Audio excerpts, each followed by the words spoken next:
Hope your Sunday was as good as fun as mine.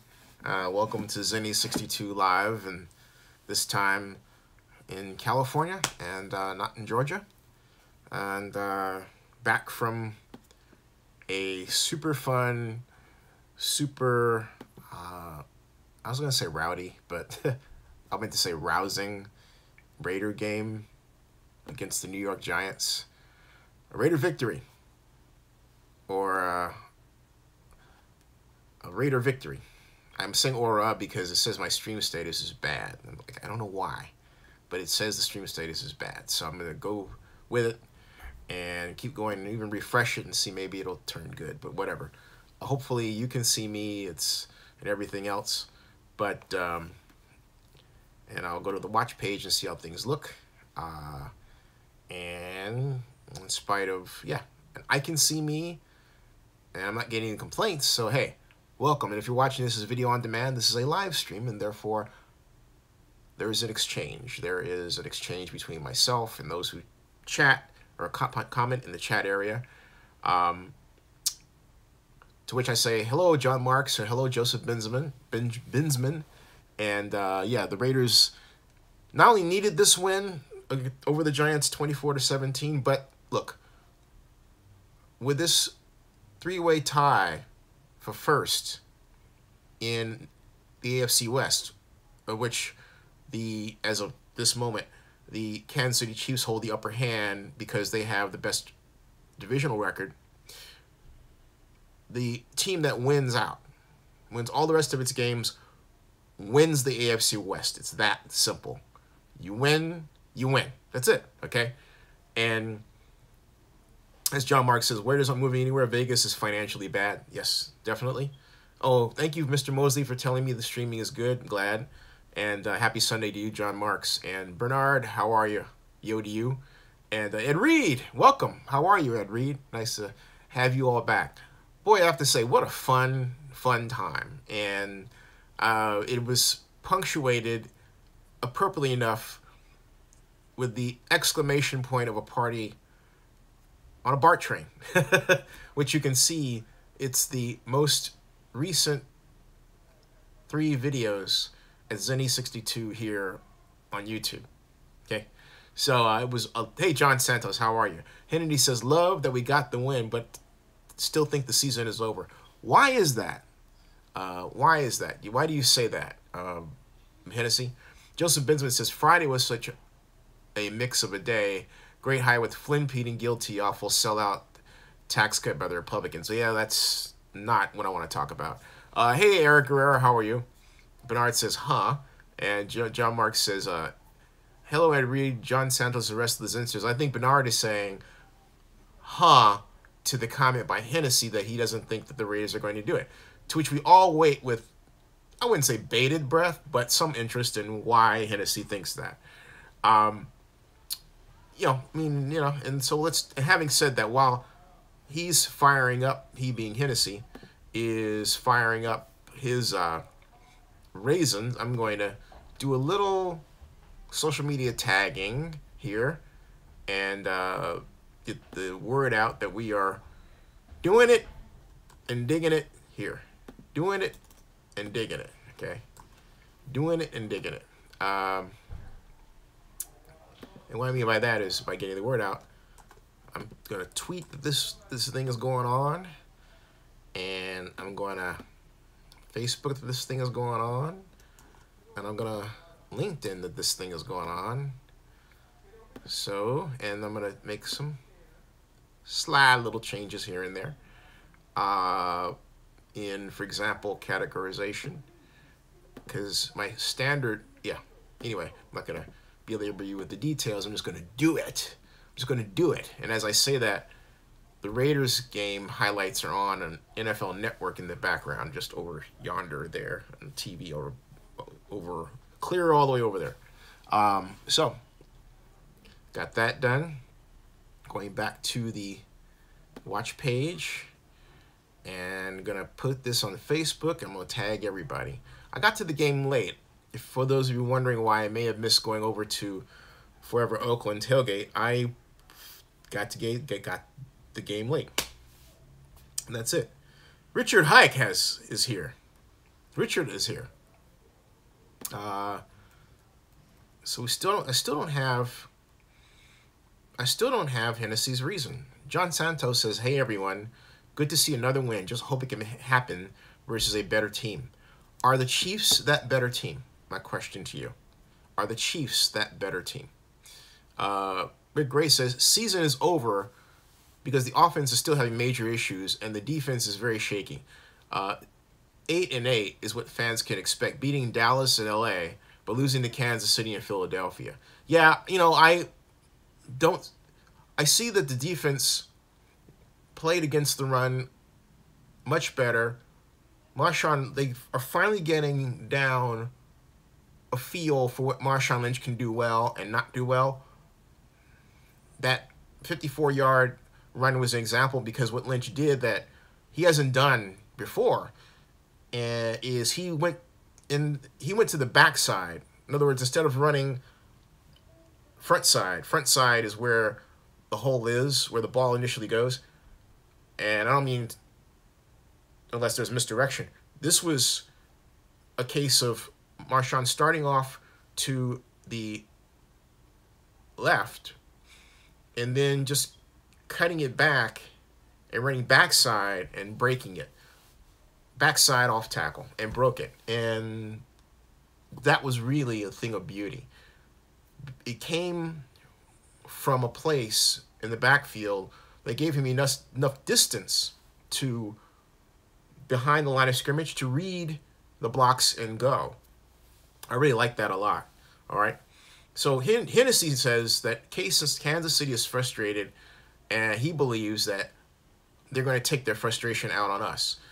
Bernard says the team we have to worry about are the Chargers. Yeah, I agree with that. The Chargers are surging. Sofa King says Peters might be suspended for the game. John Mark says, are the Chargers selling out StubHub? No. But still, they're playing well. It's just that was a bad decision. There's just no two ways about it than to say it's a bad decision. Hennessy says, don't think we're going to win versus Kansas City or Dallas. We barely beat New York. Yeah, we got a gift from the Giants, and that gift was a sucky game plan on their part. Oh, El Stinkeroo. El Stinkeroo game plan. Why was it an El Stinkeroo game plan? I mean, calling bootlegs 5 times on a defense that never once was fooled by them. Not only that, wasn't even an alignment that would call for a bootleg or a coverage that would call for a bootleg. It made absolutely no sense whatsoever. But you know what? The Giants, I guess, the Giants were, it could be said, doing some Browns things. Now, what do I mean? There's this saying that's so very Browns, and that these are what that means is that there are actions that the Browns would take, the Cleveland Browns would take, that keep them from winning. And the Giants had some of those actions that keep them from winning, okay? And one of them was just blindly calling these bootlegs without rhyme or reason. Well, why are you doing that? Well, it's misdirection. Okay, but not only that, when they call them, but who's Geno throwing to? Because when they called the bootleg, instead of Geno running a shallow bootleg with protection, right? Bootleg is really a protection. They had him running a waggle without protection, and nobody to throw to. So where was he going to? Was he throwing downfield? If it was, because the Raiders had clamps on the Giants' receivers, it wasn't clear that's what they were trying to do. It was really a nonsensical game plan. It really was. And now he started off, he being Geno Smith, I think, 1 for 7? And then come the second half, he got warm. And he was 7 for 8. Because the Giants finally had discovered, hey, maybe we should turn our mid-range passing game rather than trying to fool the Raiders on this silly mix of off-tackle runs, bootlegs, and the occasional, short play action pass out of a shotgun formation. Well, it was just sometimes keeping it simple is a good thing. But for the second week in a row, the Raiders were gifted by a team that had a sucky offensive attack. Okay? Because the previous week, they had the gift of the Broncos having a sucky offensive attack because they being the Broncos, decided to start Paxton Lynch instead of Trevor Siemian. And then they brought Siemian in the final quarter, and he dang near brought him back to make a contest of it. This time, it wasn't Geno Smith, but it was the game plan that Smith had that, as I explained, just didn't make any sense. The Giants' defense played well enough to keep them in the game. Let's face it. The Raiders had some really head-scratching calls. I'm talking about by Todd Downing, okay? I just couldn't get over I couldn't get over how ridiculous the calls were. I mean, I was thinking, what is on this man's mind? I can't get over. I mean, for example, you're saying, what did he do, Zenny? Well, for example, on the second series after the Lynch touchdown, all right? Instead of going back to Lynch, right, instead of setting the defense up with one particular Lynch play, like the off-tackle run, maybe coming back with a sweep or quick pitch is even better from Marshawn Lynch, right, or something out of I formation or play action out of I. No, what do? They call the reverse. And the reverse lost 3 yards, excuse me. I'm thinking, why call the reverse? It wasn't a double reverse, with Lynch, right?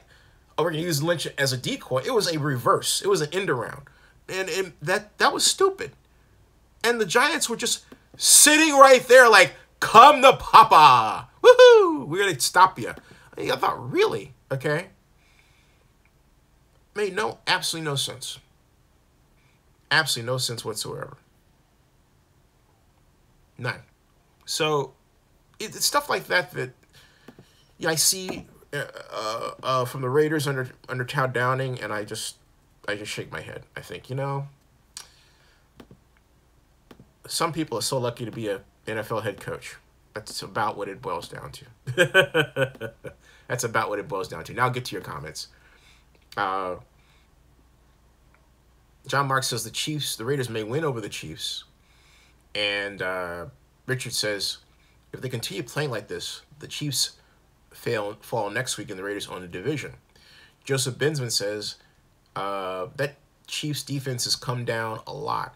Wasted a great game by Alex Smith. Joseph Bensman also says Chargers are in the hunt too. Hennessy says KC is frustrated, as I mentioned, he said before, and going to take their frustrations out on us being the Raiders. Bernard 543 states that what did he say here? Excuse me. We have a lot of comments, so I'm a little behind in getting to them, but I'll get to them. The team we have to worry about are the Chargers. Sofa King, how are you? He says Peters might be suspended. I repeated that. And Ed Reed says, hey, Zen, you're the most accurate when it comes to Vegas news. Keep it up. Hey, thank you, Ed. I will. I appreciate that. Joseph Bensman says Marcus Peters was so dumb today. Yeah, what was up with that? I'll get to that in a second. Barry Lee, how you doing? Hey, Barry Lee, if you are kind enough to tweet this out, please do so under the hashtag Raiders.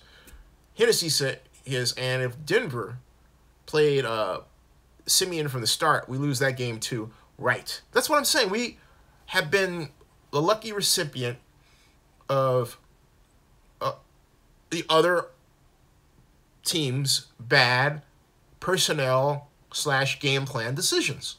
There's no other way to describe it. The defense, slightly better. I'll get to that in a second. But you know what?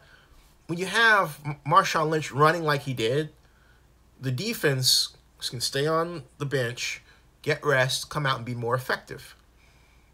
So now we see the real problem. The Raiders' running game, for the most part, has been so ineffective that the defense was quite literally, you have to really give the defense credit when Norton Jr. was defensive, well, I call it faux defensive coordinator. When Norton Jr. was faux defensive coordinator, you have to give him credit for keeping the Raiders in games, but the offense was not doing its job, all right? Now, getting back to your comments. Richard says, I've been saying for a while, though, it could be all LA Super Bowl and no one will care. All LA? Oh, you mean the Clippers? And that's a possibility. That is a possibility. And I think you're right. No one would care because of the whole relocation thing. That would suck. That would suck. You would have two Super Bowl teams with, what would we say it, with fan bases that are virtually non-existent compared to what they had before.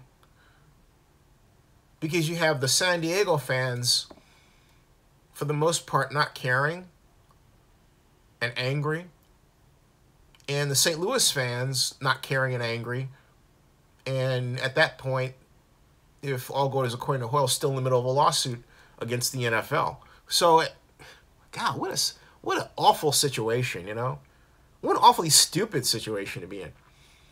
Ed Reed says, bold prediction, Chargers will be back in San Diego within 5 years. Good possibility. Joseph Bensman says, maybe the Giants coaches figured we could run the ball by bootleg, laugh out loud. We sure can't run the ball in normal plays. The problem, though, is, and I really emphasize line splits. A lot of NFL teams use the same line splits, like 1.5 feet. But in college ball, you get a variety of line splits. Like SC, for example, they use like 2.5 feet between the guards and the center, and then 3 feet between the guards and the tackle. Okay, Stanford, they vary. Their split tends to be NFL style, narrow, but then they have that ogre lineup, which is no split at all. They're all just like hunched together, and they're down on all fours, excuse me, and they're looking to uproot you if you're on defense. Blech, right? Ogre. So Bernard says, if. John Mark says, Richard Hike could be right. Eric Guerrera, how are you? He says, wait, we had no Crabtree, no Amari. I agree, that's true. We had neither one. But look, Seth Roberts and wide receivers did well. But the game plan was not designed by them. That falls on Downing. And I'm saying that Downing wasted a lot of opportunities for better production out of those players by what he called. I mean, again, an end around the next series, and then after that he came back with what I believe was a short screen, one of those wide receiver screens on second down, which went nowhere. And no, it was an incomplete pass, wide receiver, which went nowhere, obviously because it was incomplete, right? And then on third down, it was another incompletion, and we were out. And I don't question passing. It's how we threw. We didn't move the launch points with Carr, and we didn't call play action with Marshawn Lynch. It's like the Raiders are allergic to installing a play-action passing game. I don't get it, all right? And yet you got Lynch running wild all over the place. You would think that someone on the organization would say, you know what, we really need a great system of play-action passes to complement this guy. Ugh, all right. So, okay. John Mark says, Ed Reed says, I still think there's a backyard deal going on in Oakland. I agree. Ian Mosley says, I thank you, Eric Guerrera. John Mark says, although New England Patriots can knock out the Chokers. I like that. I like these nicknames. The Chargers are the Chokers. I call the Kansas City Chiefs the Chefs. Ed Reed, Richard Hike wants you to explain. Bernard 543 says, this defense is going to get better week by week. We'll see. Because, look, they were still getting straight by Geno. Okay. I'll check the stats, though. We'll check the stats. Barry Lee says, it was weird seeing Eli on the bench. It was. John Mark says, Ed Reed, I hope you're right. E. Mosley says, yep. To Bernard. Excuse me. One moment, please. Okay. John Marks calls Town Downing a name I don't want to repeat. Richard Hike says, well, the upside of Hagan is that the pass rush is finally taking shape. Raider Kuko says, I can't understand Lynch running sideways. Well, I can understand him bouncing out, but his bread and butter is really I formation off tackle. That's what he does really well. I don't understand the style of in run that's called for him. Like against the Broncos, wasn't the Broncos, or it was that wasn't the Broncos. Against the Patriots, we had this play that was a fake. It was a fake end around sweep without any lead blockers. No lead blockers, and the Patriots zeroed in on it. And it was one of those plays that, when you draw it up, you think. I mean, I was thinking about it in my mind, and I draw it up, and I thought, you got no real outside contain on that play. In other words, you're expecting defense to go this way, but if they don't, they go this way, and they. Not only that, do you have all the 3 wide receivers on the side where the eventual ball carrier is going, which means you've got 3 defenders on that side waiting for them, and that's exactly what happened with the Patriots. Made no sense whatsoever. None. So, all right. No, there's 3 wide receivers. Yeah, they had 2, not 3 wide receivers. They had two wide receivers on the side where the runner was headed. The tight end on the other side. But still, the way the Patriots were aligned, most of their defense was on the strong side where the most receivers are. There. So, plus the running back, all right? So it made no sense what they were doing. It made no sense what we were doing. Joseph Bensman says, my Giants' run defense has really gotten worse this year. Eli Manning did well Marshawn Lynch did well today. And it's a complete insult that Eli was benched. I heard McAdoo may be fired tomorrow. Sure hope so. He earned it. That's the funny thing, Joseph, because, and this is on my live stream, as I was crossing the bridge from BART to the Coliseum, Greg Papa said, and the news is that Big McAdoo is going to be fired after this game. And I'm like, whoa. Just, okay. Like today, like, hey, as soon as you're done cleaning your locker and get the heck out of here, right? Looked like it didn't quite happen. But, hey, elite player, how are you? But, Bernard says, even if we win the division and make the playoffs, I still want Downing gone. Yeah, that's, that's kind of like, because if we win the division and go through the playoffs, it will be because of the Downing-led offense, as well as the now Pagano-coached defense, right? I mean, to the victor goes the spoils. You have to say it's not by accident. If we go that far, then firing people becomes not a fait accompli. So that's the situation. That's the situation. Has Downing gotten that much better? No. Again, we've been very lucky with respect to our opponents. But we have Kansas City, which is now in a position where they have to self-scout, because the plays that work for the Chiefs through the first, 6-7 games of the year are not working anymore. In particular, that neat little shovel pass with Kelsey up the middle. Teams, particularly the Ravens, have figured out how to basically snuff that sucker out. Just snuff that sucker out. So, it's not...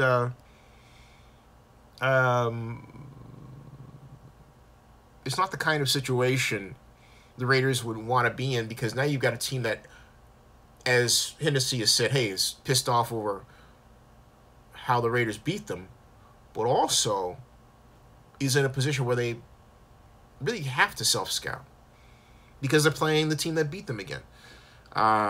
Eric Guerrero says he got hurt on the long run, Lynch. Hurt. Ha, ha, ha. I get it. Benjamin says, wait a minute. Wait a minute. Hey, Sean Grogan, how are you? Rick Gray, how you doing? Joseph Bensman says, I can understand today is different. Most teams have 2 or 3 running backs now, but if a running back is a beast or good, he shouldn't get less than 20 to 25 carries a game, in my opinion. I completely agree with you. Rick Gray says, Maurice, how are the Raiders going to beat Kansas City on the road or Philadelphia? 8-8 is all fans can expect. I'm being generous, thinking that they can beat the Chargers in LA, Denver, and New York have 5 wins. Yeah, you know, that's a great point, Rick. There is reason to be skeptical of how well this Raider team can do down the stretch. But let's face it, Kansas City, not at home, is the test. We've got to acknowledge that. John Mark says there's another name for the Chiefs called the Queefs. Sean Groden says, I got that one. And Joseph Bisman says, try not giving Emmitt Smith 25 to 30 carries or Steven Alexander. A good running game really helps. Yeah, and a bammer. And Richard Hike was saying, oops, meant Pagano. Okay, let me see that. Richard, go back and catch that. I guess I missed your comment there, Richard. Excuse me. Or did I? Go CSU Rams. How are you? Says Broncos fans here in Denver want Vance Joseph as head coach of the Broncos. Well, wait. They just hired him, didn't they? They just hired him. So, Go CSU Rams says, hey, John, hey, Go CSU, I got to ask you a question. How much of that is a black thing? In other words, they're not willing to give the black guy as much of a chance as if he were a white guy going 3-9. So say that it was John Fox who was brought back and John Fox posted a 3-9 record. Would your Broncos fans be calling for his head? I'm just asking, okay? I'm just asking, all right? So, Maurice Keith says, Rick, KC is who they always are. The Chiefs play the Chargers one week after next, so sweeping them and splitting LA is the key. Corvette says, hey, Corvette, how you doing? He says he'd like to get Hugh Jackson as offensive coordinator. I think, yeah, you know, that could happen. Harry Dunn says, hashtag fire Downey. I think you mean Downing. I think Downey, you mean Downing, Harry. John Marks says, hashtag hire Hugh. Rick Gray says, John Marks, Ken Norton Jr. as head coach. Can you say he's another Mike Singletary, great player that didn't know how to be a head coach? Ken Norton Jr. needs to get another job and work without Mark Davis owner. You know, I think Ken Norton Jr.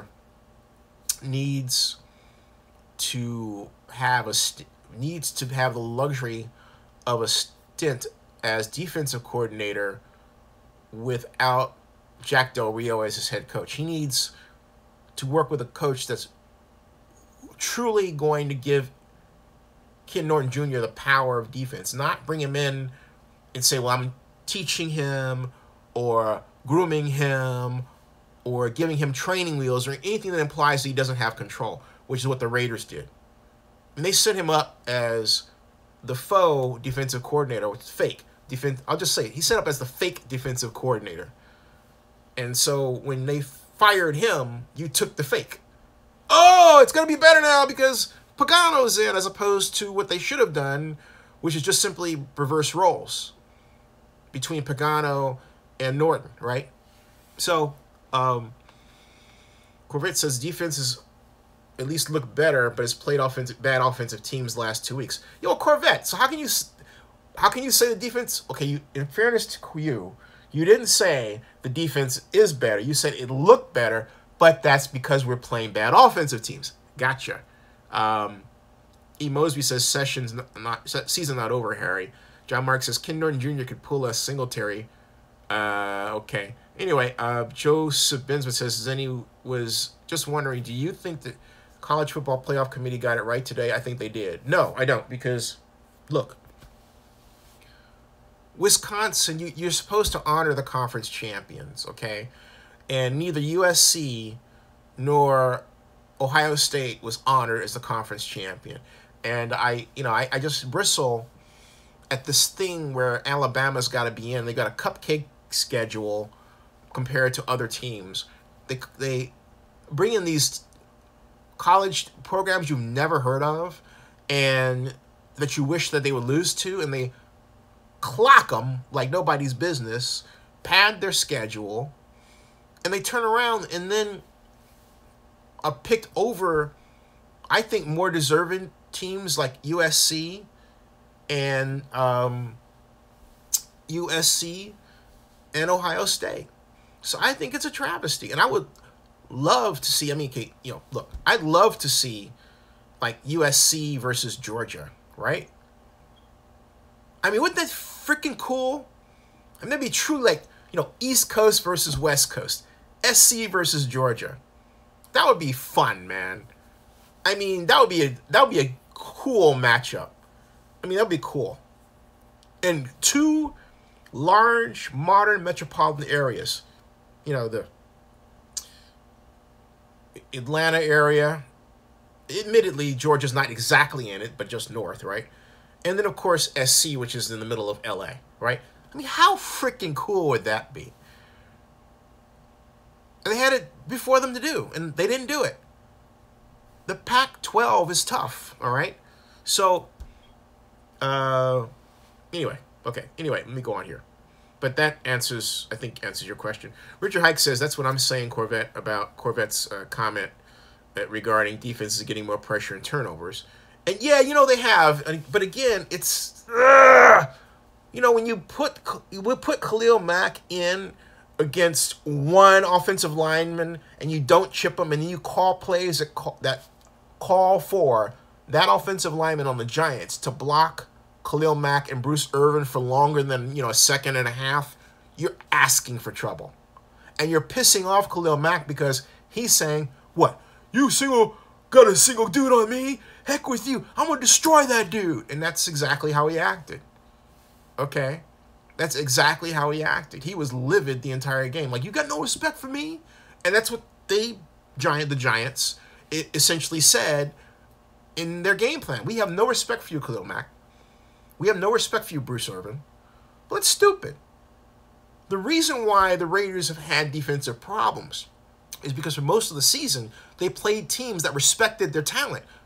When the teams respect the Raiders' talent defensively, it means they have a smart offensive game plan. It means they have an effective offensive game plan. And it means also the Raiders didn't adjust. So now you have a team that basically says, you know what? 51 and 52, you're nothing. And 51 and 52 are going, yet what? Doggone it. You see what I'm getting at? All right. So,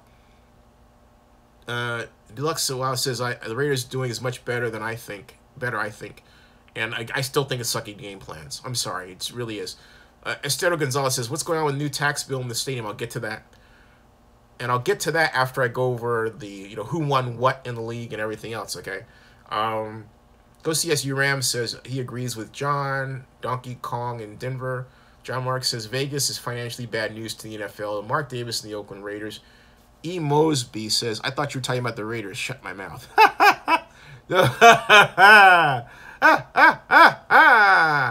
Harry Dunn says, Zinni, do you think the SNTIC will call a special meeting in response to no? The SNTIC is dead. No. But let me finish your question out of fairness, Harry. I'm sorry. The question is, Zinni, do you think SNTIC will call a special meeting in response to GOP tax bill being passed, new financing strategy? No. Will the Las Vegas Stadium Authority do so? Well, they have a special meeting scheduled already. But, what financing strategy could they do? Well, let me get to that in a second. I mean, it involves something that is already a problem. It just calls, and you have to take it to the Nevada legislature. It can't be done at the authority level, okay? And that something is to raise the stadium tax. You would have to basically get more hotel tax revenue by raising the rate, okay? And that, I'm telling you, as much as it's needed, ain't happening. And it's not happening because we're in the middle of election year. We already have people who are tired of billionaires getting breaks. We already have a lot of people, which is, I believe, hurting the NFL, not making enough money. We have a lot of people throughout the country, and it's seeping into Las Vegas, paying more for housing than they can afford. We have, in some cases, in some cities, a record number of homeless. And that's true for Nevada as well. It's not something that any elected official is going to advocate. And that's what it boils down to, okay? There's no switch that says, hey, let's do this right now, okay? It ain't there. So it's just not there. Now, Ed Lead says, where is Willie Shaw?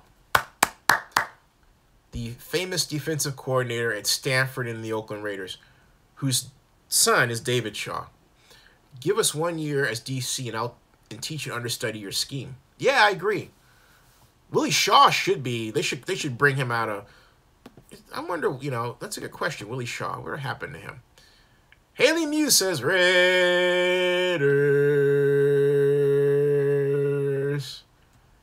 Or should I say, Raiders. Joseph Bensman says, came down to that Iowa loss for Ohio State. We're talking about college football here. Guess they figured Alabama wouldn't lose that game, let alone lose it by 31. Predator Kingdom says, Chargers kind of weak. I could see the Raiders winning the division. Okay. I am not ready to crown the Raiders, but I do think it's very possible because it seems like the poor play of a number of teams is, I don't know if it's epidemic at this part of the year or the Raiders just truly lucky. I'm going to go with truly lucky, all right? I'm going to go with truly lucky. So if you're truly lucky, at some point the luck's got to run out. The Chiefs are the big test. I don't think it's going to run out against the Chiefs. I just don't.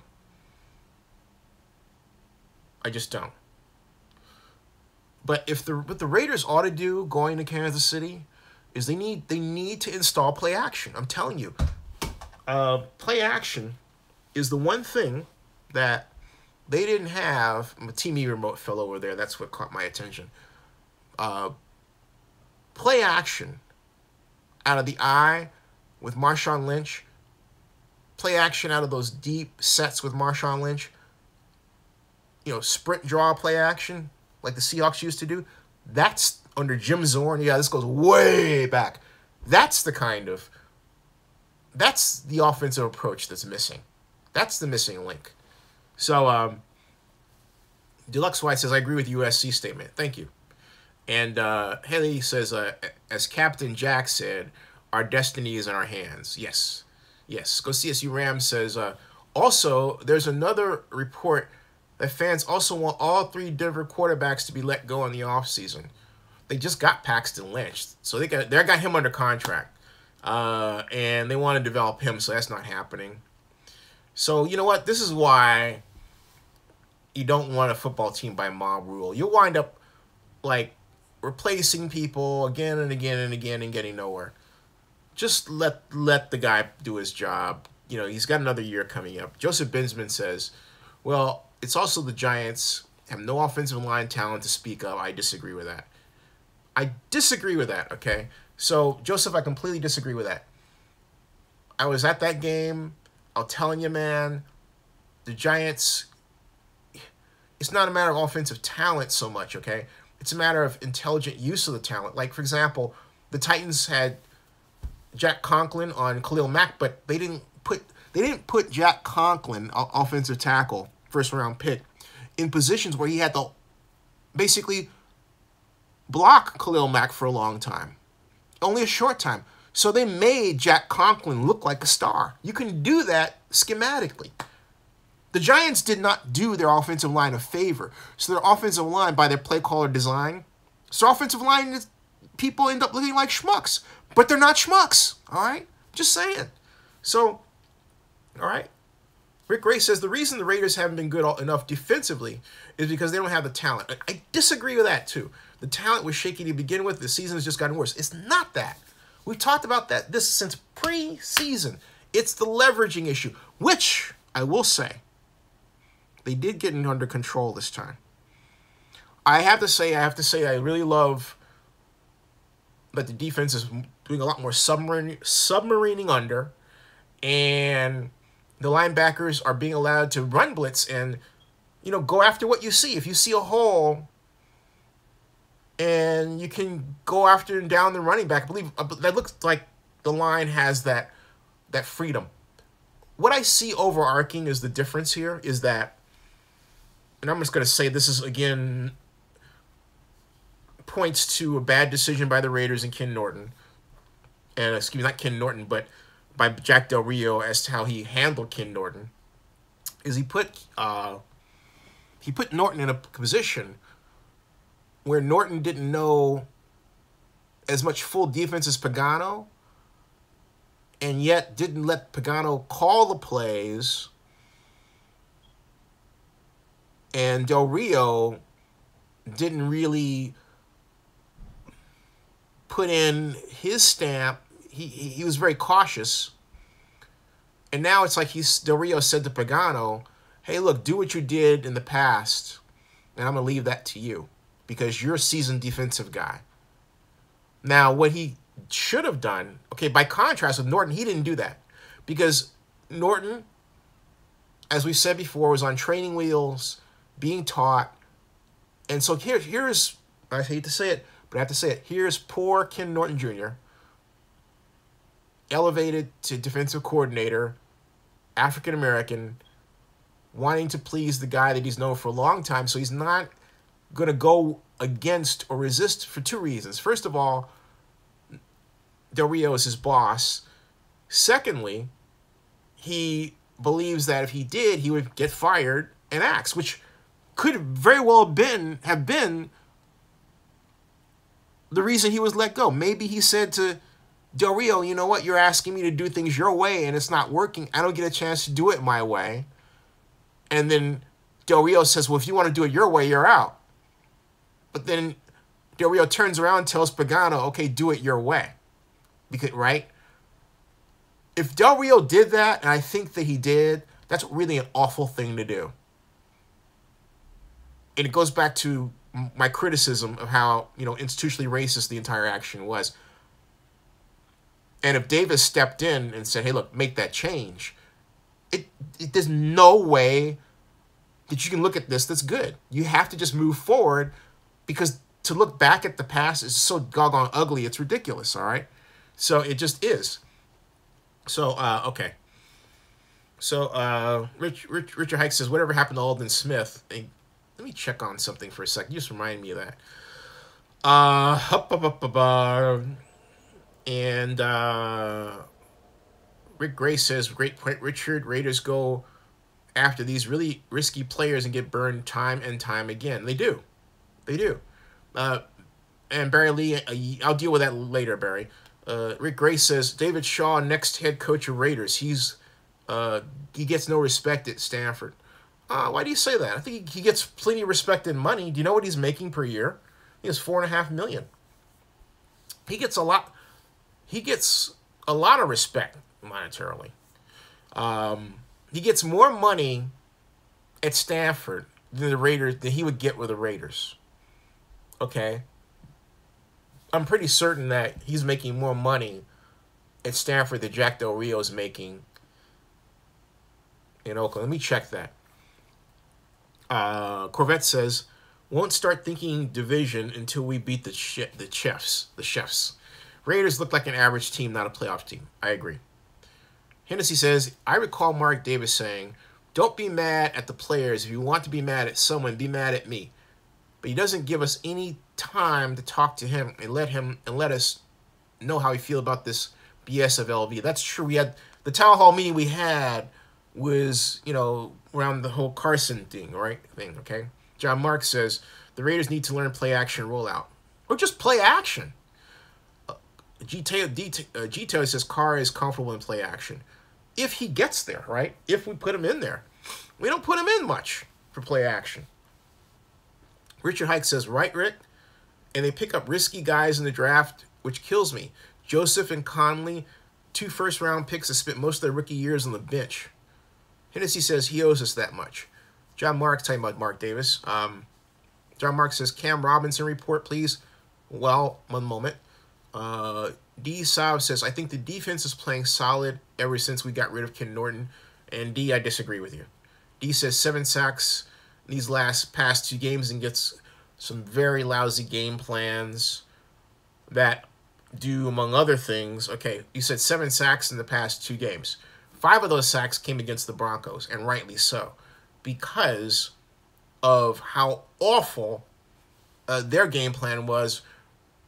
And you know, hey, look, some adjustments the Raiders made. But they only got 2 against the Giants. So let's not go in like, and, you know, did we get any interceptions this time? Nope. So, And that last interception we had against the Broncos was lucky. Paxton Lynch should have ran it in. He'd have scored. Instead, he forced the ball into coverage. Bounced off, I think it was not Cook, but fell right in, almost literally fell into the hands. Fell into the hands of Navarro Bowman. He had to catch it. He had to. So,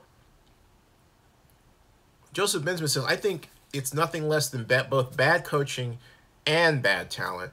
I've watched my Giants consistently neglect taking care of the offensive line at least the last 3-5 years. Yeah, and they spent, what, $88 million on defense 2 years ago? Rick Gray said, is everyone forgetting that David Carr is still got a broken back? Doctor who knows this injury says it can't heal completely in 2 weeks. The man is playing hurt. Well, then don't play him. I mean, that's no excuse. If you've got a guy you're playing hurt, you've brought in E.J. Manuel, and you've got Connor Cook as your now 3rd-year player, you know what? I have no sympathy. Excuse me, 2nd-year player. You know what? I have no sympathy. If he is hurt, don't play him. That's stupid. Come on. It is. D. Sav says, next week in Kansas City, we have to have a good offensive game plan. And he says the Raiders are getting hot at the right time. John Mark says, I did know a doctor who worked for the Raiders, laugh out loud. I wouldn't classify the Raiders as hot, but I would classify Marshawn Lynch as hot. Rick Gray says, Zinni, you think that the DBs are a good group? I think the DBs are an okay group. He says they didn't have an interception until last week. Actually, it was a linebacker. Okay. Went and grabbed Navarro Bowman and made him a Mike linebacker as soon as he came to the team. They need help. Well, they do, but my point is this. A large part of the problem has been technique. This two-gapping jazz. I don't like two-gapping. Sick 'em. Get in there, sick 'em, you know.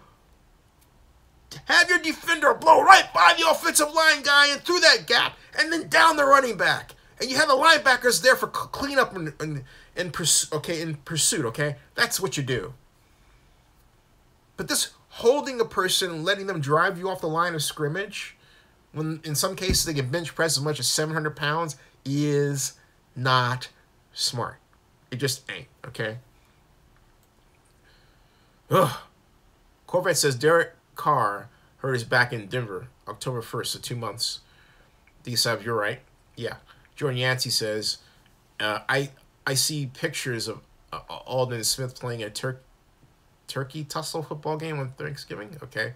Hey, good night, Barry Lee. Very strong. Patrick M. Blackman says, I wonder about McKenzie's judge of talent, talking about general manager Reggie McKenzie. Okay, he hit with Mack and Carr, but after that, yeah. He could have had Cam Robinson if he had listened to me at the NFL annual meeting. D. Sav says, I like your knowledge. I'm subscribing to your channel. D, thank you. Welcome to Zenny62.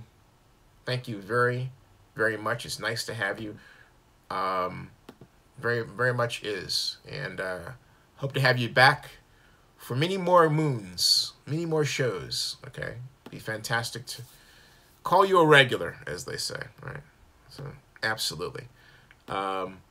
Absolutely. Now, let's go to who did what and how well they did in, as Chris Berman would say, the National Football League. I like the way he says that.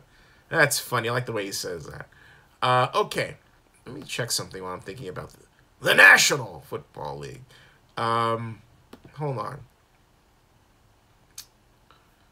I wonder how he says that with, without getting his voice all, scrudge up and stuff like that, right? The National Football League. The National Football League. Okay.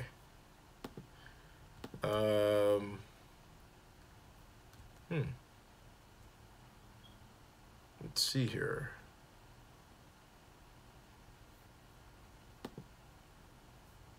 You've got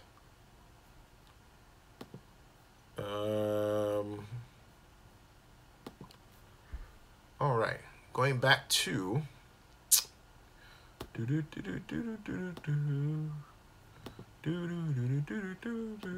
here we go. Okay, NFL scores.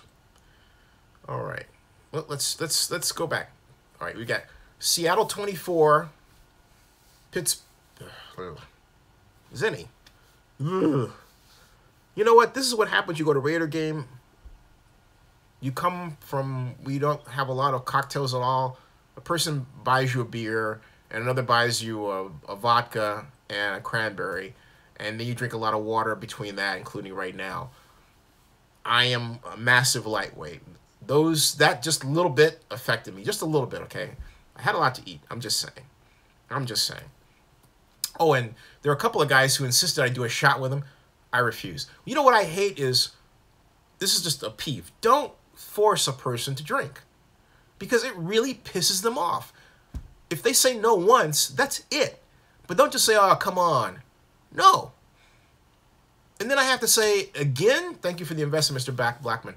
And I'm behind schedule on the shares. I'll update. But if I have to say it again, and then a third time, and then a fourth time, the fifth time, that's when I'm like, I'm really getting pissed. I'm getting out of here. And that's exactly what happened. With the fifth, yeah, it was like, and it was the guys that gave me the beer and it came up. That's great. But I like that. I appreciate that. It was very nice. That's the only beer I wanted. That was it.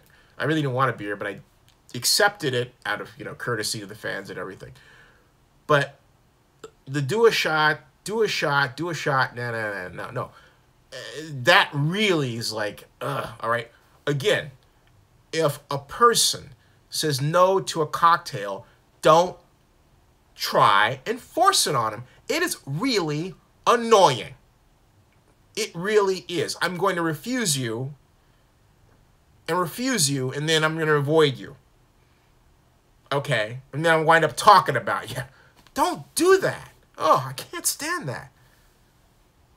It's just awful. Okay? No, right. No means no. Understand? If I say no, I'm not going to change my mind. You keep forcing me on. It's like two guys. Oh, come on. Look, no. And then I kind of, come on, put no. Then you get physical with me? No. That's because I feel like I'm stronger than you. I don't care how much you bench. You piss me off, I'm going to challenge. Because that's me. Oh, forcing something on me. Sorry for going off on this, folks, but I didn't like that. So I love meeting folks at the game. I love it when people come up and, even if they don't like everything that I talk about, they appreciate what I'm doing, the videos, the media. But please do not force me to have a cocktail if I say no. Just say, hey, that's cool. Don't take it personally. It's not about you. It's about my diet and the fact that I want to stay healthy. Okay? That in terms of how it impacts my body, not yours. All right? I mean, some of these folks, they're like, they can do that. Maybe like 23 or whatever, and they're like, woohoo, right? Great. Ding. I get you. But I'm 55 and I want to keep going, woohoo, which means I don't drink a lot. Okay? So it's like the woohoo. Funny, like when you're in your 20s, you can woohoo and drink. And then when you're 55, you're like woohoo and not drink a lot. That's how it works, all right? So note to you, if you want to come into your 55s and you're like, you want to keep woohooing, knock off the cocktails.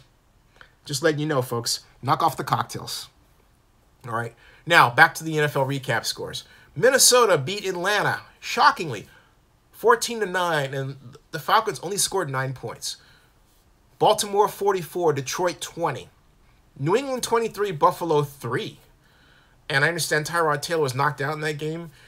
San Francisco beat the Chicago Bears by 1 point. We gotta win. Tampa Bay, Green Bay beat Tampa Bay 26-20. The Bucks, it's a final in overtime. We gotta call this though the Bucks lost season. There's no other way to describe it than that. And I'd be very surprised if Dirk Carter survived into next year. I don't see it. Jacksonville 30, Indianapolis 10. Get you your Cam update. Miami 35. That's what you're talking about, Go Warriors. Denver 9. New York Jets 38. Kansas City 31. Congratulations to Todd Bowles. And thank you. Tennessee 24, Houston 13. Titans. You know, they're that quiet Warrior team. As much as we talk about the AFC West, you got Tennessee balling. The Los Angeles Chargers 19, Cleveland Browns 10. Hugh Jackson watch underway. LA, the Rams 32, the Cardinals 16. And of course, our Oakland Raiders 24, New York Giants 17. We've got Monday night. Monday night we have the Steelers visiting the 5-6 Bengals. Really important for the Bengals because they have to win, go 6-6, and they have to be in a position where they can quite literally win out. And they're actually, the Bengals are actually in a race with the AFC West, and they have to hope the Titans fall. Okay, that's where we're at. Okay, now when I check the standings, and I'm sorry for missing your comments. I can't see them while you're posting them. And hey, everybody to who's joined, because now we have up to, wow, quite a few people. Welcome to Zenny62 on a victorious Sunday night. I'm reading off the NFL standings and situation now. In the AFC East, New England Patriots are 10-2. The Buffalo Bills are 6-6. The New York Jets are 5-7. The Miami Dolphins are 5-7. So you have the Jets and the Dolphins in the role of spoiler right now, because the best they can help for is 9-7.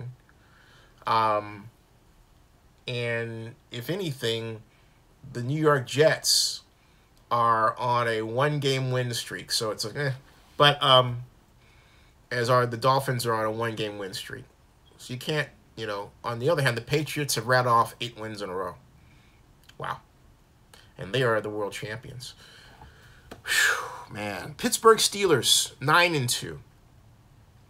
Baltimore Ravens 7-5, Bengals 5-6, and the Cleveland Browns 0-12. Definitely in position for that first round pick. AFC South, Tennessee Titans are 8-4. See what I'm talking about?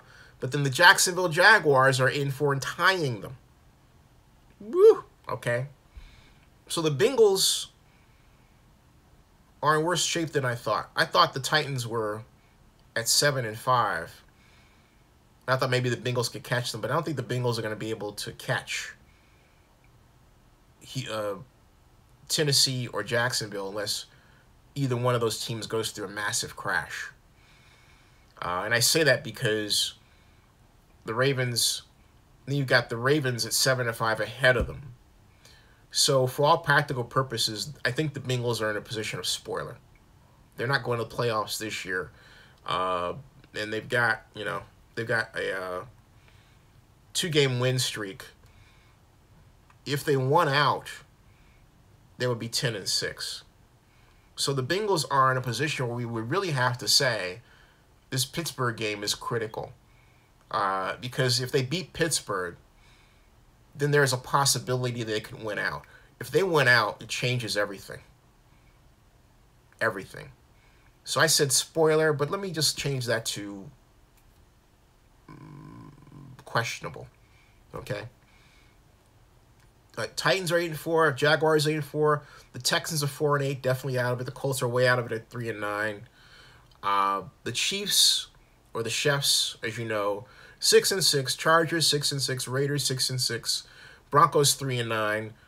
And while there's a three-way tie for first in the AFC West, because of their division wins, the Chiefs are ahead. They're number one, okay? So that's where the NFL sits right here. And I'll get back to your comments. I apologize if you said something and you want it to be a burning thing, all right? That I repeat, copy it and paste it, okay? All right. So we got what else? I'm going back to find your comments, and got that one.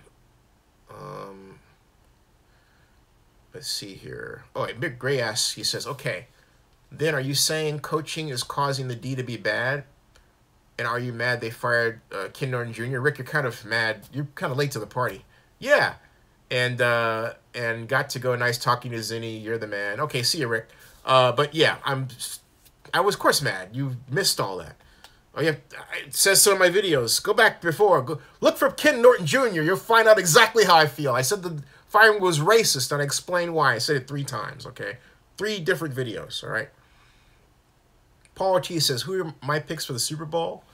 Well, at this point, it's hard to go against the Patriots for the AFC, playing either the Eagles or the Vikings for the NFC. That's how it's looking. You know, the Patriots look like a repeat. I mean, I don't see anything standing in their way at this point. They're making the right calls at the right times. They're smart. They're determined. They're intense. They're playing as if they didn't win the Super Bowl. Quite impressive. I mean, and I think it's a study, something people should write books about. I really say that, okay? Corvette says, Del Rio needs to be fired. He will not win us a championship. To me, the blueprint for establishing a championship organization, the Patriots are laying it out before other NFL teams, and why they don't do it is beyond me. So yeah, I think the Raiders need to not only make a change at head coach, but really need to sit down and craft a winning organizational playbook. Borrow from Bill Walsh's Finding the Winning Edge, and then quite literally craft a model defensive offensive approach as the brand, and have the coach use that or part of it, mix in their own ideas and move forward. But the Raiders need to really take better control over their organizational destiny from an on-the-field perspective, and not leave it to whatever coach they hire. Set up a brand model, okay? So as Haley Muse says, no means no, as I was talking, right? Haley says, Patriots are looking like a solid Super Bowl pick, as sick as it makes me to say. I agree. Pedro Kingdom says, Del Rio equals Lions head coach Jim Caldwell. I don't know. I like Caldwell because the one thing that Caldwell has under his belt that Del Rio does not have is a Super Bowl appearance. You have to remember that it was Caldwell that marched the Colts all the way to the Super Bowl, and themselves, they almost had a perfect season. People forget that. They had, I think, one loss. I believe one loss for the regular season, and they marched in the Super Bowl without a blemish against and they were favored to beat the Saints, who won on with the use of a crafty game plan that also featured the element of surprise. Remember the onside kick after the end of halftime? So Caldwell's, he's got some good accomplishments, great accomplishments to point at. Metal Rocker says Bears were just terrible today. They would have to be. Predator Kingdom says every team needs their Phil Jackson to carry them to a championship. Well, Brilliant comment. Rick Gray says, Rick, wait a minute. I thought you said you were leaving. But you're here. Huh. Rick Gray says, if David Carr is benched due to injury, I mean Derek Carr, Raiders might go 1-3 the rest of the year. Raiders' only chance is for Carr to play. Also, no means no. Take the drink and dump it on the ground. Ha, ha, ha, ha, ha. No, I just don't take the drink. Okay, I have taken a drink and then, like, given it to the waitress. I did that. I was on an outing. I said, you know, my friends give me a shot, but I don't want to drink this. Can you replace it with water? Yeah, no problem. So she replaced her water behind their back. It was fine. But this time, today, I was like, I don't like people bullying me into drinking. And so I reacted accordingly. No. No. No. All right? That's it. So, Hennessy says, Haley Mew got to agree. D-Save says, I'm 21 and I don't even like drinking alcohol. Great decision. Keep working out if you don't. If you haven't done that already. G. Taylor says, GOP tax bill effect on Vegas. I'll get to that. Joseph Binsman says, thought the Vikings would beat the Falcons. I was hoping the Falcons would win at the Dome. Joseph Binsman says, was surprised Seattle won tonight against the Eagles. Wasn't that a shocker? The way the Eagles have been buzzsawing people? Wow. Rick Gray says, Zinni, are you saying the Raider fans are drunks? No, I'm not. No, I'm not. I'm not saying anything bad about any Raider fans. I'm just talking about a particular group of very nice people who, you know, they like their drink and they want you in their club. I get that, okay? But I can be in their club and not drink. That's all I'm saying. There's nothing about, no blanket statement about Raider fans, of which I am one. D-Save says, that Week 17 game in LA is going to be crazy. Oh, yeah. Paul Ortiz says, what happened to you counting the Patriots off about 2 months ago, Zinni? Well, it was wishful thinking. Okay? I don't like the Patriots! How you like that, okay? It's called the Tuck Rule, man. I'm like, you know what? I am tired of New England. But you have to admire and pay attention to how they do what they do. You cannot be a fan of football and not do that. But it doesn't mean I have to root for them. And so, and, you know, sometimes my dislike for how the Patriots have gotten to where they are occasionally leads me to make the emotional or the emotion-driven prognostication. And so that's precisely what I did. And I said that's what I did. All right. Now, yeah, Eric keeps, yeah, that's right. Yeah, the Broncos are 3-9. Philosopher King says, John Elway, the donkey. Haley Muse says, I think firing Norton was the right move. I disagree. Philosopher King says, I hope the Steelers beat the Pats. Dorian says, Raiders versus Rams in the Super Bowl. Huh. King says, Gronk should be suspended for at least 2 games. I have to see that. I admittedly didn't look closely at that. Courtney Rose, hi, it was a great game. Big April says, what Gronk did was dirty. Nah, Joseph Bensman says, yeah, Gronk was worse than Peters today. Wow, okay, well, I can't show the video for copyright reasons. I've gone through that. They're really, really weird about it, so I'm just going to have to go with saying, hey, look, if Gronk didn't get suspended, hopefully the league office will take a look at it. I'll follow up with the league and see if anything's going to be done. Rick Gray says, I just can't leave. Because earlier Rick Gray says, okay, I'm done. Good night. That was now 15 minutes ago. That's okay. Jacob P., welcome. Says, I was at the game, Zinni. Oh, okay. We looked flat, but if we win 3 of our next 4 with 2 of those being against the AFC West, we can get a playoff spot. Can we? Can we? If we win 3 of our next 4, 6, 7, 8, 9, that would put us at 9-7. And I don't know. I think, you know what? I think I have a feeling 9-7 would be just good enough to win the division. But that's it. Okay? So basically you would have to say that we would win the division at 9-7. And I have a feeling that either the Chargers or the Chiefs would also be at 9-7. And so for the Raiders to be in that position, it would necessitate beating the Chargers. Okay? it would necessitate beating the Chargers. That's just all there is to it. Bradley says it was a fumble. What are you talking about there? Joseph Bensman says Ravens thumping the Lions was a surprise today, but Rick Rice had a fun day. Yeah, he did. Jacob P says agreed. It was a division. It's division or bust. Rick Rice says, Jacob P, only one team in the AFC West is going because the rest of the conference will have better records. Yeah, look at Jacksonville and Tennessee. Big Abel says, can the Raiders run the table? Yeah, they could. You know, I mean, it's very possible to run the table, to, you know, luck out on some, you know, hey, look, Chiefs having an, I wouldn't expect the Chiefs to have a sucky game plan. This is gonna call for the Raiders to have a balls out coaching effort. That's what this calls for. Nothing less than a balls out coaching effort. Period. Because the Chiefs under Andy Reid are not going to give them room. That's my prediction. They're not going to give them room. Okay. Alvin says, I was never really sold on the Raider hype during the offseason. I knew it would have flaws.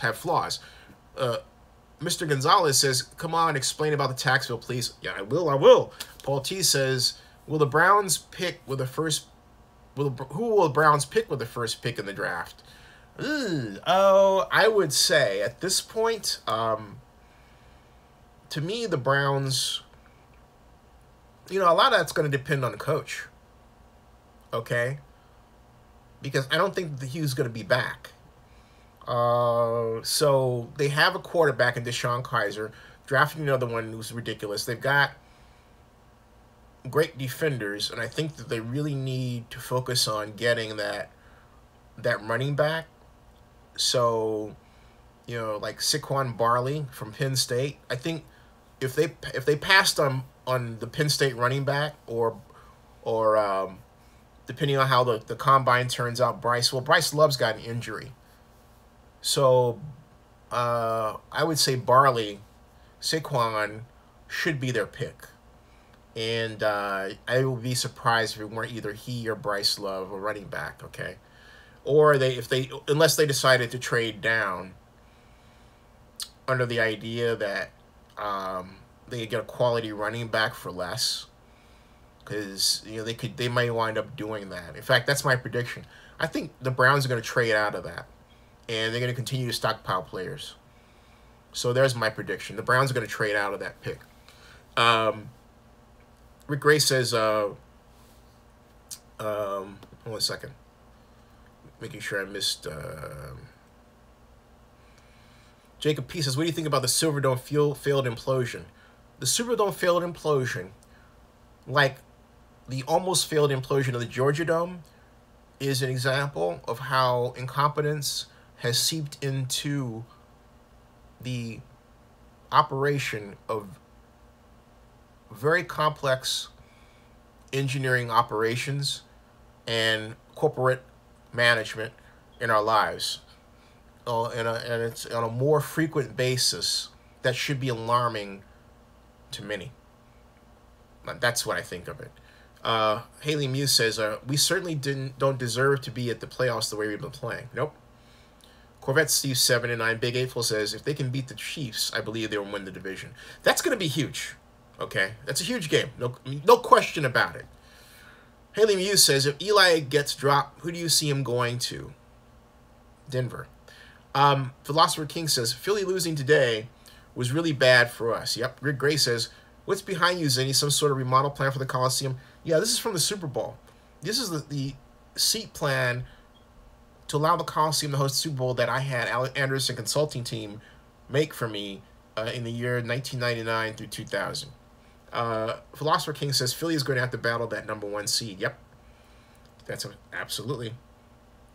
Big Abel says he sees Eli going to Jacksonville? Where the frick did you come up with that from? Paul T says, what if the 1 year that the Browns don't pick a QB, the QB they pass on turns out to be the next Tom Brady? Would that be Sam Darnard? I'm not sold on him in the NFL. I'm just not. Because I don't think he's fast enough. No. Uh, I don't think he's fast enough. Hennessy says, just look at what Aldon Smith did to the Jets. Excuse me. Just look at Alex Smith did to the Jets. 300 yards and 4 touchdowns. Yeah, 300 yards plus and 4 touchdowns. Yeah, we're going to get blown out. But Hennessy's succeeded the game already. He's like, Uncle. Oh, that's hilarious. But I really hope we win. I'm just realistic. All right. So, that is funny. That is absolutely funny. Joseph Benson says, Josh Gordon looked like a solid for 3 years off today. I'm glad that he's back in the fray. Dorian Sander says, defense played well today. Sean Smith needs to play press all the time with safety help over the top.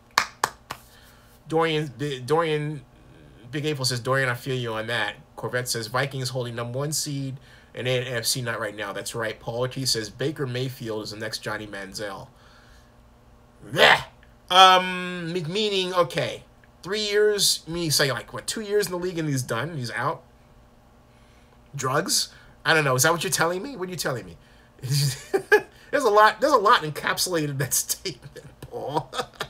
Joseph Benson says, no, Eli Manning is going to Jacksonville makes a lot of sense because Coughlin is there, and all they really need is a quarterback who will take care of the ball. Another receiver wouldn't hurt also. They have Blake Bortles. There's nothing wrong with Bortles. Come on. And Blake Bortles has gotten them to the position where they're 8-4. On balance. He's made some mistakes, but on balance, he's playing good ball. Rick Gray says, can you hang up and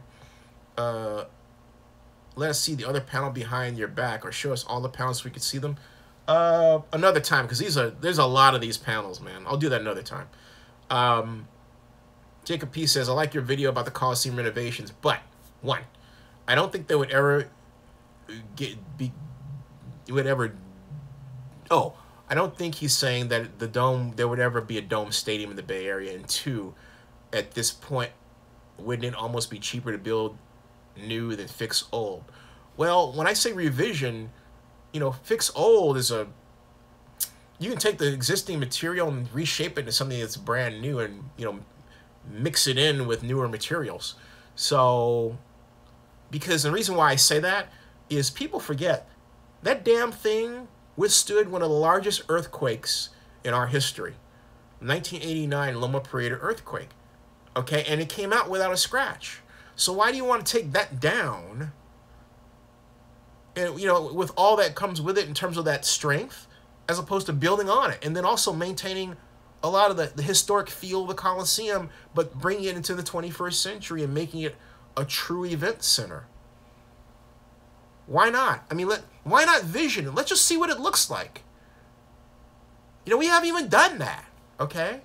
Let's see what the dang thing would look like. Why not?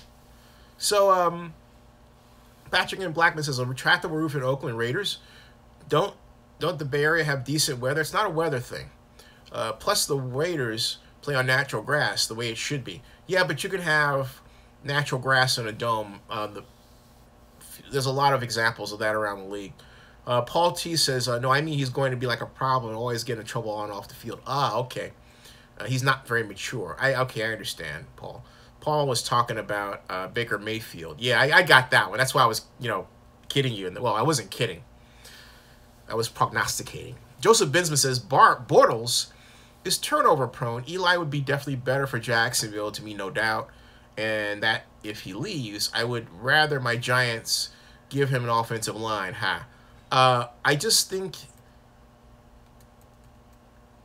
Denver has more of a need for Bortles. Excuse me, Bortles. I think Denver has more of a need for Eli Manning than Jacksonville does. All right. I really do. Hennessy says to Joseph Bensman, but why bring in a 37-year-old quarterback that you only have for maybe a year or two or 3? Yes, that's my point. It just doesn't add up. Now, as far as Jacksonville and the Cam Robinson watch, first, while we're talking about that, we're going through the standings. Let's go back over the stats for our game, okay, the Raiders game, and take a look, or it would be more important not a look, but a listen at what happened. And, hey, Barry Lee, I think Barry left us. Barry, you may have left us, so I'm going to And then after I do this, Paul, I'll get to just talking about the GOP tax bill, okay? I promise. I promise. And don't forget, in big letters, just say, Zinni tax bill, okay? All right? So, all right? So hold on a second. What I'm doing right now is I'm sending out a quick tweet. And hashtag NFL, hashtag Raiders, and then Raiders, at Raiders, and then at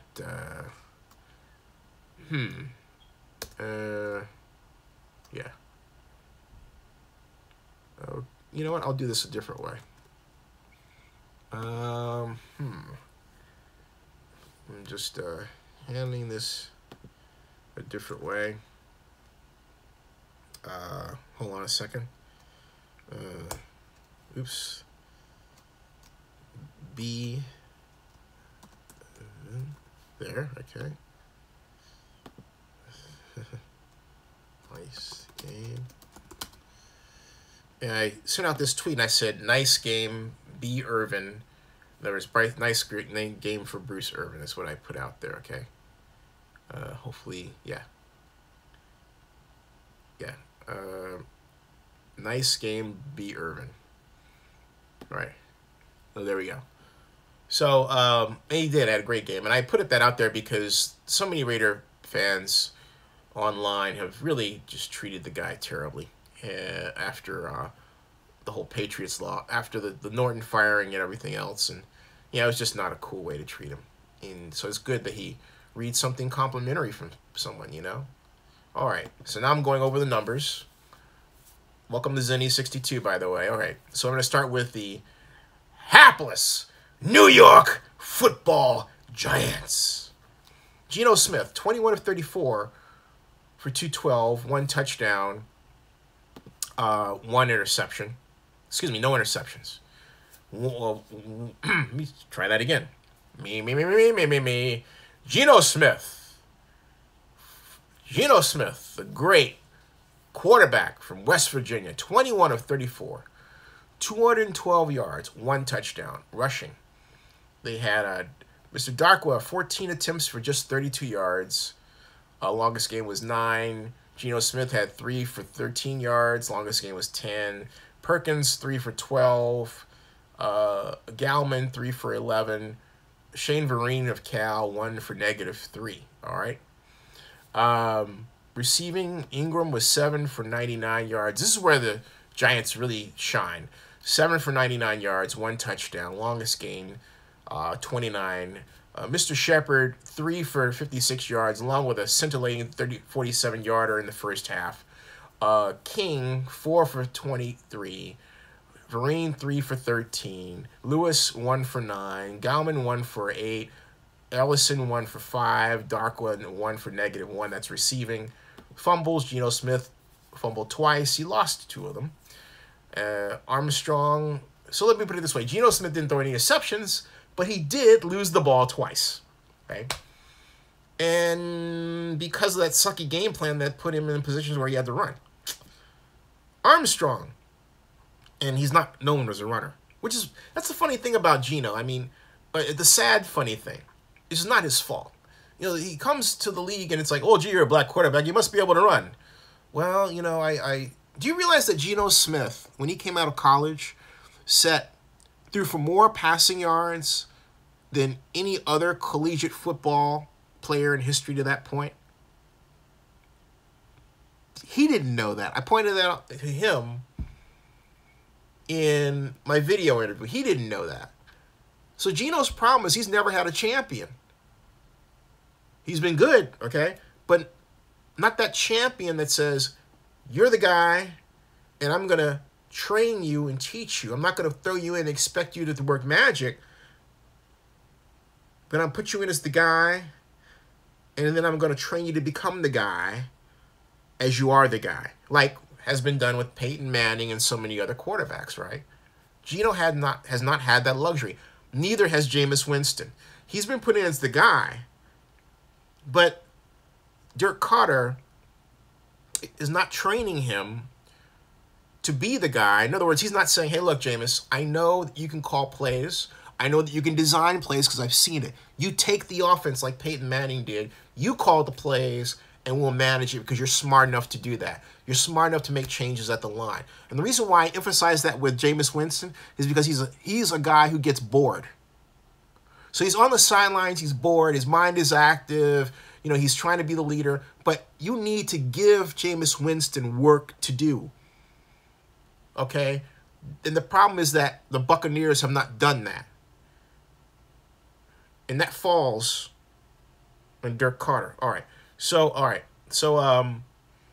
but I digress. Let me go back to this discussion of the Raiders-Giants game from a numbers standpoint as I wait for my tab to reopen here. And while I'm waiting for that to reopen, I'll go back to your comments because my tabs are crashing here. What the heck is going on? Come on. Let's see. Restore all crashed tabs. Hold on a second, folks. The new Firefox browser is kind of, well, let me put it this way. It's not great. All right. Let me go a step further. It sucks. I'm starting to like Chrome better. The only reason I use it is because it does a great job of storing my passwords, my information, but really on balance, it sucks. And I did say it just like that. It's just, okay. Hennessy said Peyton didn't win that Super Bowl, the defense did. Well, you mean, no, but Sean Payton was the coach of the Saints. You do realize that, Hennessy. Okay, Joseph Bensman says, me or Zinni? If you're asking me, Paul, Paul says, which one do you like more, Senate or House? Okay. The tax bill is passed, yeah, but the situation now is they have to be merged. Rick Gray says, keep Mount Davis in both end zones and then build new West structure, not Mount Davis type. This way the Raiders could play there during construction. 60,000 seats would be enough. I want 70 for a Super Bowl. I want a Super Bowl. Joseph Bensman says, because he's a Hall of Famer, talking about Eli, and Jacksonville is aiming to win now, but they're winning now. And I don't think Eli is much better than Bortles. I don't. Paul Key says, this will be the dumbest move ever. Bortles and Eli are both turnover prone, but Eli is 10 years older. Just keep Bortles or draft someone. I don't think that they're turnover prone. I think that's the offenses that they're asked to run. You have to remember, quarterbacks are there because they do what the coach asks them to do. If they're not going to do what the coach asks them to do, more often than not, unless there's some genius that makes the coach looks bad as he's making the coach look good, and that's rare. Okay, you do find that in the 70s when quarterbacks called their plays. You don't find that today in this era of the land of the gargantuan egos coaches. I'm serious about that. So, and because of that, you don't have that situation where you can truly say it's the quarterback's fault entirely. Unless, the only time that happens, well, even then it's still a questionable game plan. I was thinking of when Nate Perlman came in and threw 5 interceptions in the first half because his coach was like, oh, he's like the brilliant white guy, and I'll start him over the fast black guy. That's basically the message he sent. And, I'm saying it. That's exactly what he sent. Oh, he's a rookie. I know he'll do a great job and all that. Hey, maybe coach, maybe your game plan just sucks. You ever thought about that? Maybe your game plan just simply wasn't well thought out. Maybe you just didn't adjust it during the game like you should have. All right? You can't blame it on the quarterback if the quarterback is not designing and calling the plays. The quarterback is, for all practical purposes, a robot. For all of his glory, Tom Brady is a robot. So you have to give the credit to who? To Bill Belichick and Josh McDaniels and the staff, and then Brady for making the adjustments and, knowing what things should go where. Okay. But Tom Brady has never called an entire game. He is not a Terry Bradshaw. He's not a Ken Stabler. Right? Or a Dan Pastorini, all right? Roger Staubach was one of the greats of his day. Roger called his plays. He ran Tom Landry's system. But even Roger Staubach would make adjustments in the plays. He make that's Staubach would do that. He did that with respect to Drew Brees. Let me see what Drew Pearson, excuse me. He did that with respect to Drew Pearson in the NFC Championship game of 1977. Okay, so my point is, among other things, among other examples, my point is the quarterbacks today are not given that kind of freedom, yet they can do it like Jameis Winston. All right. Okay, and so all right. And Rick Gray says, you want Super Bowl, but host would be San Francisco. Oakland doesn't have. Hey, Rick Gray, I've already put together the Super Bowl bid. I did that 17 years ago. I did that in 2000 through 2001. 1999 through 2000 through 2001. So I already have the bid book. If you type Super Bowl Oakland in Google, Super Bowl Oakland, Xenophon Abraham, you'll see stuff written about what I've done. But I'm not going to revisit that entirely. I mean, right now. But I'm in the history books. I'm the only person in Oakland sports history to form a bid to bring the Super Bowl to Oakland, regardless of whether I won or not. Okay. Anyway, Joseph Benjamin says, but they aren't beating the Pats with the Bortles. Eli's 2-0 in Super Bowls against Brady and the Patriots. That's game plan. That's game planning. In fact, the Patriots screwed themselves twice by trying to throw deep and mid-range passes when they got to the Super Bowl by throwing short. Hennessy says, Joseph Benjamin, but you don't know that because a lot of people didn't think they were going to win that game. Right. Good point, Hennessy. Good point. Joseph Benjamin says, though there are those who didn't believe in Eli. I didn't think we would win either Super Bowl. Laugh out loud.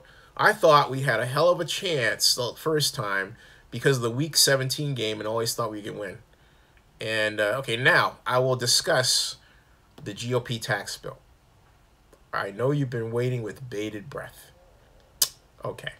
So, one thing I need to check on, and will check on, is this. Let's see here. P tax bill status. All right.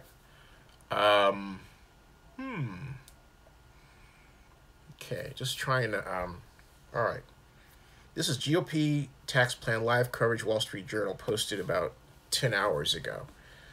So this gives us the latest, up to date, December 3rd, 9:07 p.m. Eastern place. It says, join Wall Street Journal's tax policy experts to follow twists and turns of Congress attempts to make the most significant tax code change since 1986. So, December 3rd, passage of Senate tax bill puts research and development tax credit in doubt. Key issues to resolve in tax bill. Okay, the Senate and House. This is where I was saying when I was talking about merge. The Senate and the House Republicans will now attempt to reconcile the competing tax bills they passed into one measure that can pass both chambers again. Lawmakers are confident they can finish this month. That's where we're at.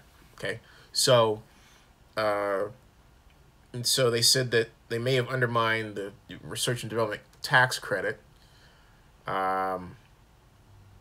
And so it's not. There may be a 22% corporate tax rate. Is the other thing. Now, as to anything written about sports, and the tax exempt issue, so I'm going to write, let's see, tax exempt, and see if there's been any updates. Okay. GOP tax. Here are the 6 of the most radical provisions in the GOP tax bill. And this is from Huffington Post as of one day ago, and basically I'm gonna get to anything that smacks of sports for the purpose of time. Okay. Let's see here. Setting stage for cutting Social Security, Medicaid, and Medicare. No. I'll tell you what. You know what? This sucker is going to basically push the Republicans out of office. It all but eliminates the estate tax for the country's wealthiest households, and that could impact what Mark Davis decides to do with respect to moving. I'm just saying. Okay, so I don't see anything there. Let's see here. Next, exempt sports. Okay. And the coverage on the sports issue has been kind of poor.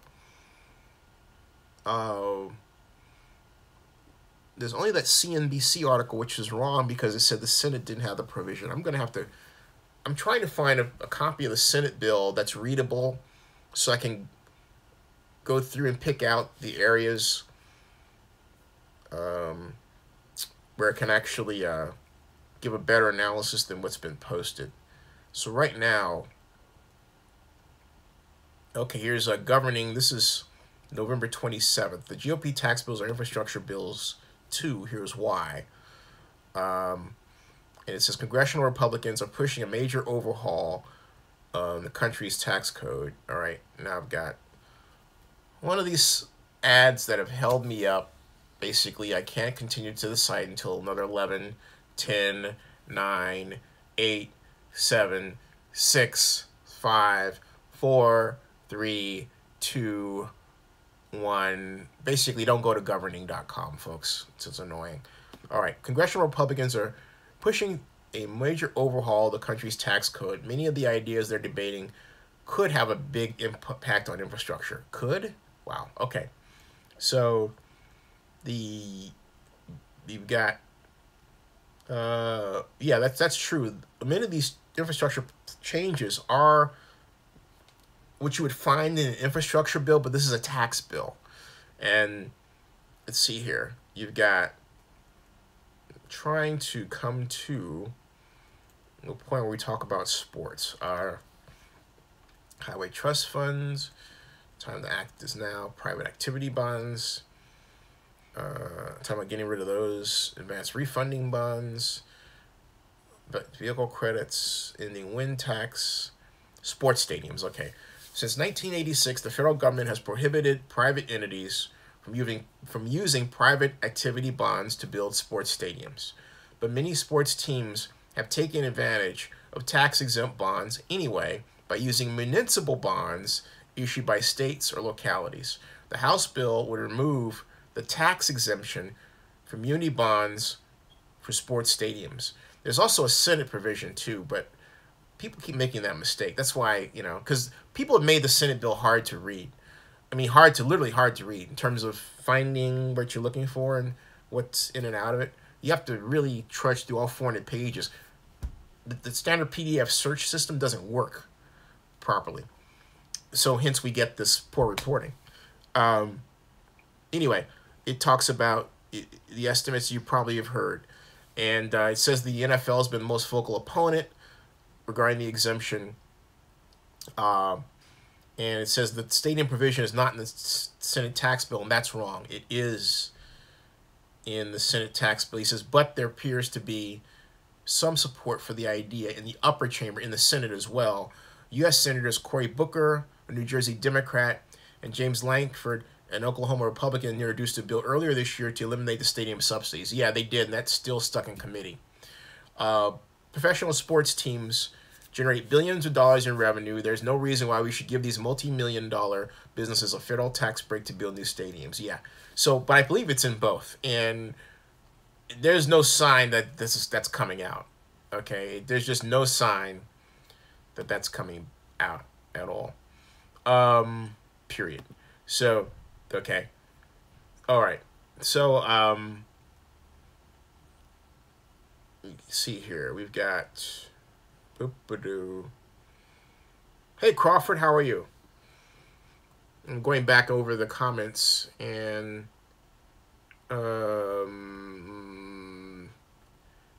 Joseph Binsman says, definitely the Republicans, in my opinion, were doomed in November 2018, either with passing or not passing that bill, but passing it is the worst option to me. Yeah, they're going to get drummed out of. They're going to get drummed out.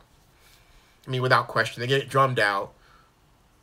The Democrats will, I believe, enjoy sweeping wins, and they will be in a position to not only alter the tax bill, but to, if it's not done before that, impeach Donald Trump. So, all right, so just look out. I'm just saying, look out. This, if there's anything that can do that, it's this. Crawford says, the implosion of the Superdome in the Detroit area was quite a doozy. And again, an example of the mainstreaming of managerial incompetence. Just straight out. Joseph Binsman says, all the Republicans who seem decent, like Collins or McCain, all sold out. Screw them all. Crawford says the GOP are committing financial and political suicide with this bill. Rick Gray says, no disrespect, Zenny. Super Bowl try in Oakland. However, the NFL is bidding cities against each other for... But, Rick, you don't get that. I mean, Rick. Ugh. This was 17 years ago. We've been through this. I'm not doing it. I'm not reintroducing the idea. So you didn't ask the question. Okay, Zenny, how did it start? What was it like? You do a special section to talk about that. I mean, you do me a disrespect by acting as if I'm trying to pitch something that hasn't been done. You don't listen. I did it. We came to within 8 NFL votes of landing the 2005 Super Bowl in Jacksonville. You have the internet. All you have to do is search under the keywords I told you to search under. Super Bowl, Oakland, Xenophon, Abraham. That's all you have to do. All right?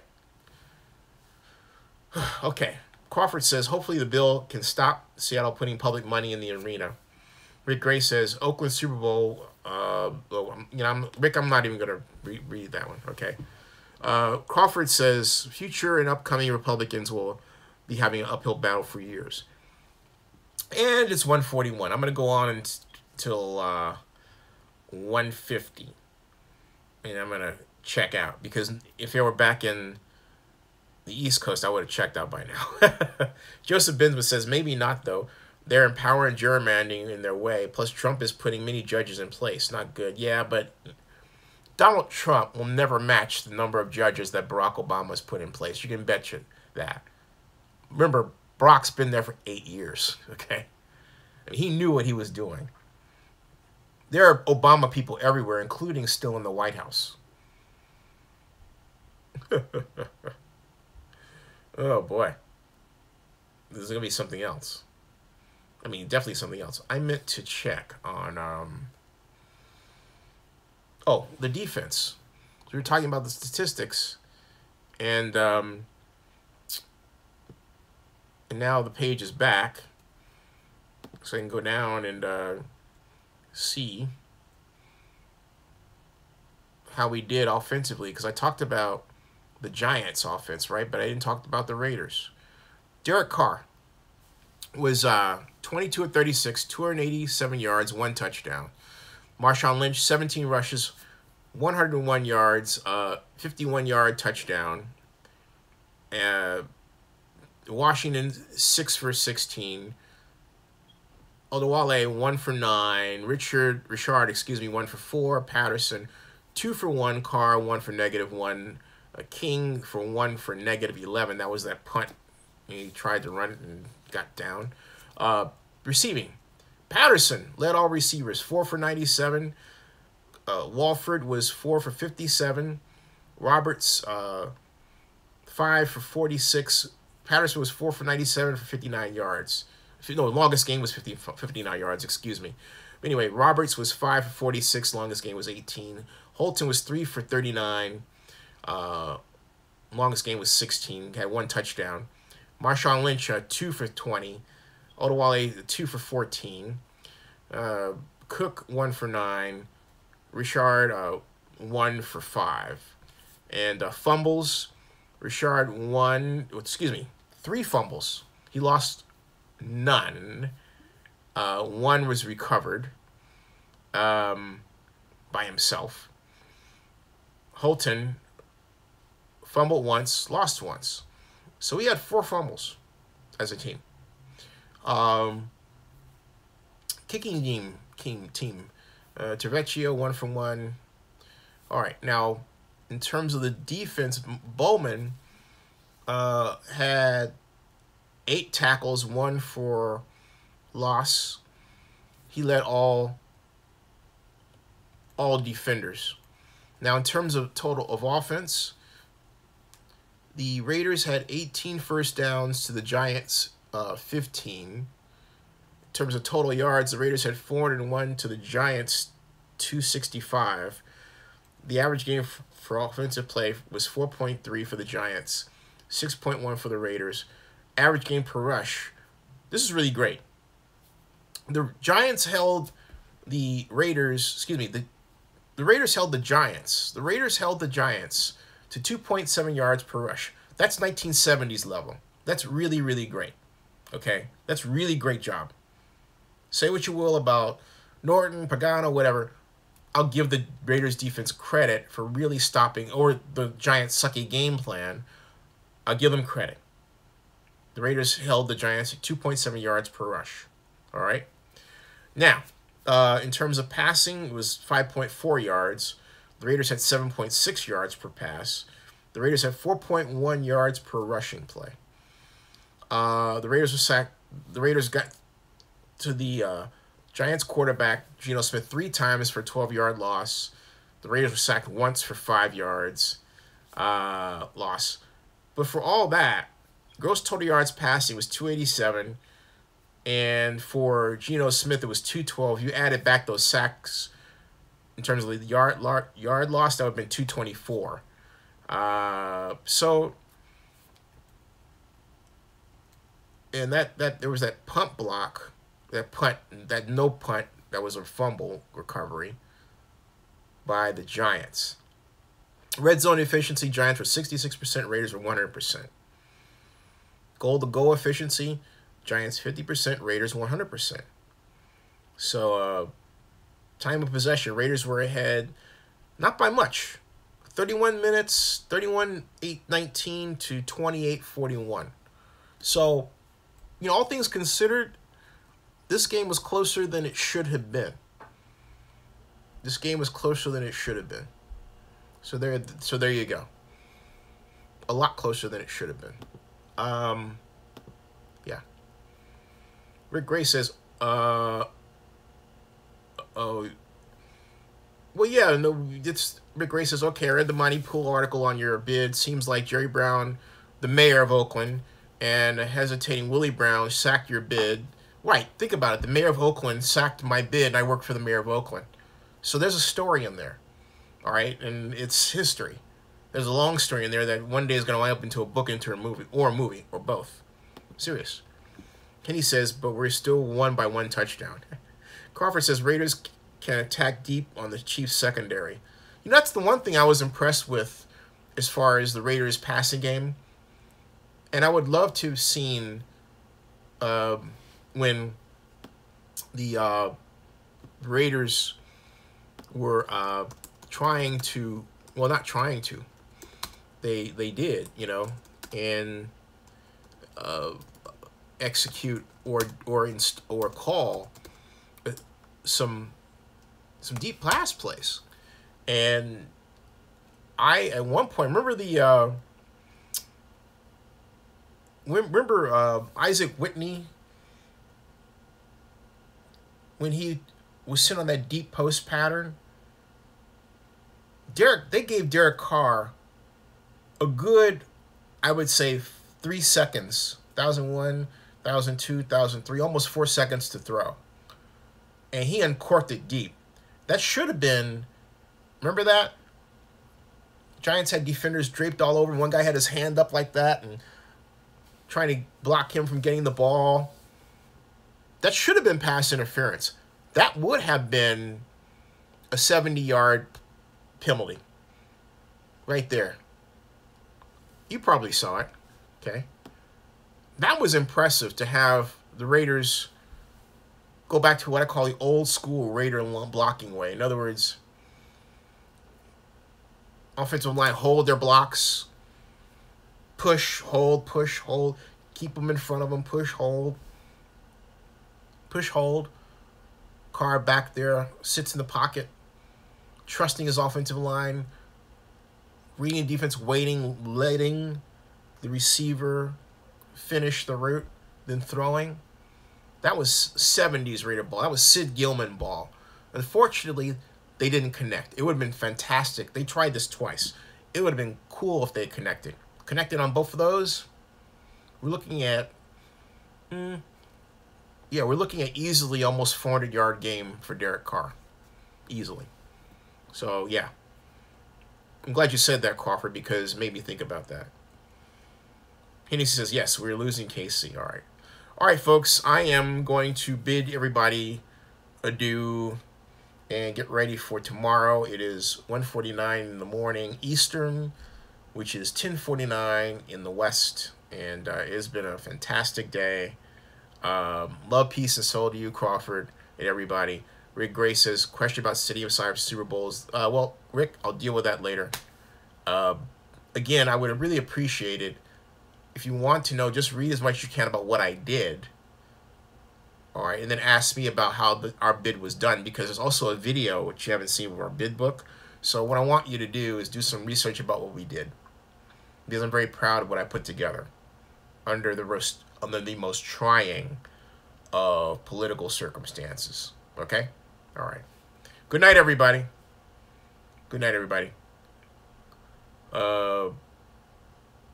It's a good idea. Crawford says I should do a quick vlog on the Superdome. Peace out. Peace out, everybody. Raiders won. Keep the train going.